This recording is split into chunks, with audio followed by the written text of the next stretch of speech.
Após a Primeira Guerra Mundial, durante a República de Weimar, Berlim passou por uma notável transformação social. A capital alemã se entregou ao uso indiscriminado de entorpecentes e à explosão sem censura da expressão sexual.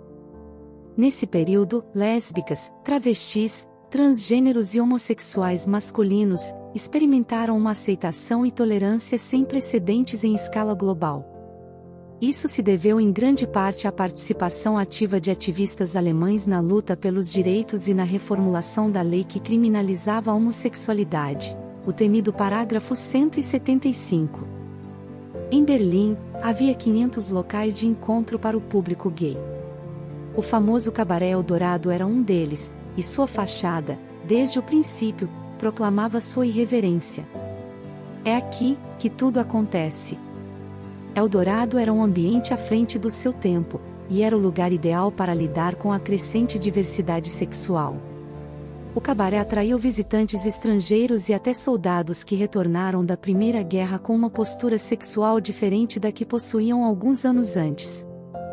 Em meio à recessão e instabilidade social, a Alemanha passava por uma revolução marcada pelo surgimento de movimentos radicais, tanto de esquerda quanto de direita. A capital internacional da exaltação passou a ser a capital do vício, descrita por vários autores como o paraíso dos devassos. Berlim passou a ser conhecida como um lugar decadente. Quando os nazistas assumiram em 1933, se apresentaram como defensores da moralidade, prometendo acabar com o que chamavam de grupos de pervertidos. Utilizando métodos violentos, eles atacaram e proibiram locais associados aos gays, incluindo locais de encontro e entretenimento social, jornais, editoras e museus. O fundador do primeiro Instituto de Sexologia do mundo, localizado em Berlim, Magnus Reussfeld, médico alemão, judeu e homossexual, dedicava-se à pesquisa sobre a diversidade sexual humana e era um dos principais defensores da cirurgia de mudança de sexo. Em 1922, um jovem chamado Richard, que usava o nome Dora, e se identificava como mulher desde os 6 anos de idade, fez a pioneira cirurgia de mudança de sexo. A cirurgia incluiu a remoção dos testículos e pênis, e implante de uma vagina artificial. Dora foi verdadeiramente a primeira pessoa na história a fazer cirurgias para mudança de gênero. Acredita-se que ela tenha sido vítima do ataque dos nazistas ao Instituto, anos mais tarde. Com a ascensão do nazismo ao poder, o Instituto foi alvo de severas perseguições, sofrendo uma invasão pelos nazistas, que destruíram a biblioteca e reduziram a cinzas livros, registros e documentos. Diante de tal perseguição, Hirschfeld buscou refúgio na França. Gradualmente, o governo alemão tomou medidas extremas contra os homossexuais, chegando a um ponto em que a perseguição se tornou sistemática. A máquina policial, liderada por Himmler, colocou a SS e a sociedade alemã contra os gays, usando a polícia criminal e a Gestapo, que logo se tornou o símbolo da perseguição aos homossexuais. Inicialmente, elaboraram as chamadas listas rosas, com nomes de homens suspeitos. Após essa lista, as vítimas eram submetidas a métodos de interrogatórios severos, marcados por abuso psicológico e sessões brutais de tortura, resultando em confissões forçadas. Os gays eram detidos e presos sem julgamento, sendo enviados aos primeiros campos de concentração em 1933. Lá, eram obrigados a usar um triângulo rosa em seus uniformes para serem identificados no sistema prisional. Eles eram acusados de corrupção moral e racial, argumentando que devido à sua condição infame, não contribuíam para a reprodução da raça ariana. Curiosamente, alguns membros do partido eram homossexuais, incluindo o líder do grupo paramilitar AS, Ernest Röhm. A sexualidade de Röhm foi descoberta e causou bastante polêmica e tumulto por ele fazer parte do partido que considerava a homossexualidade como algo prejudicial. Devido à violência e atos questionáveis cometidos pelos membros da SA, incluindo Röhm, Hitler começou a sentir pressão de políticos, do exército e de industriais, que ameaçavam retirar seu apoio ao partido. A situação precisava ser resolvida. E foi.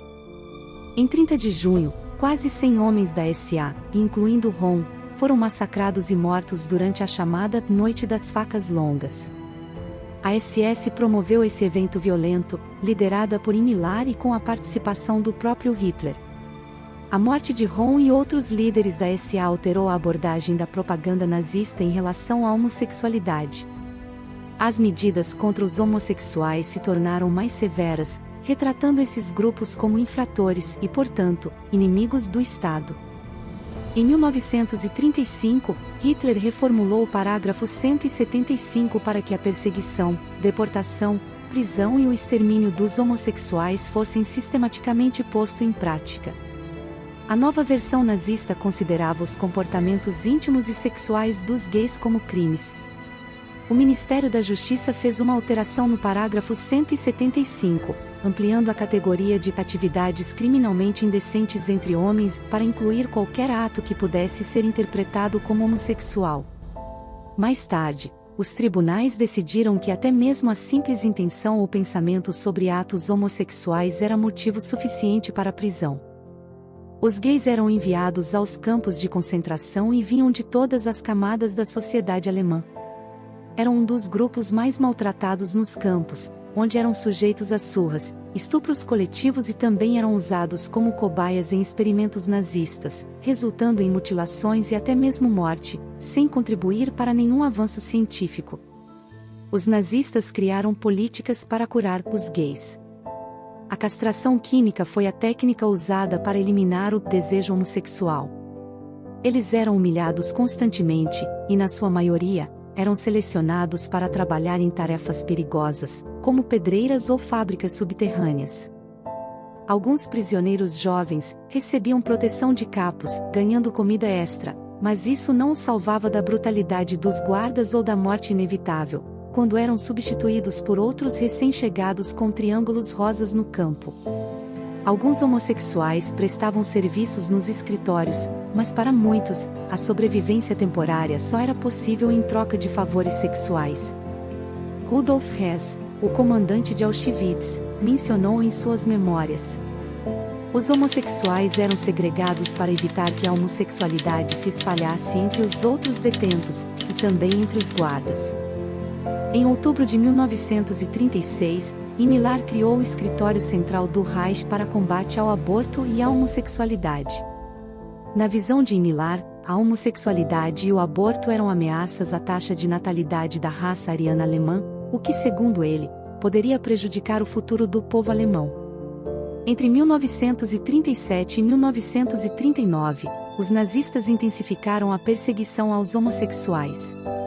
A polícia começou a invadir cada vez mais locais onde os gays se encontravam secretamente, usando uma rede de informantes e agentes secretos para identificar e prender suspeitos. Durante o nazismo, os homossexuais eram divididos em categorias.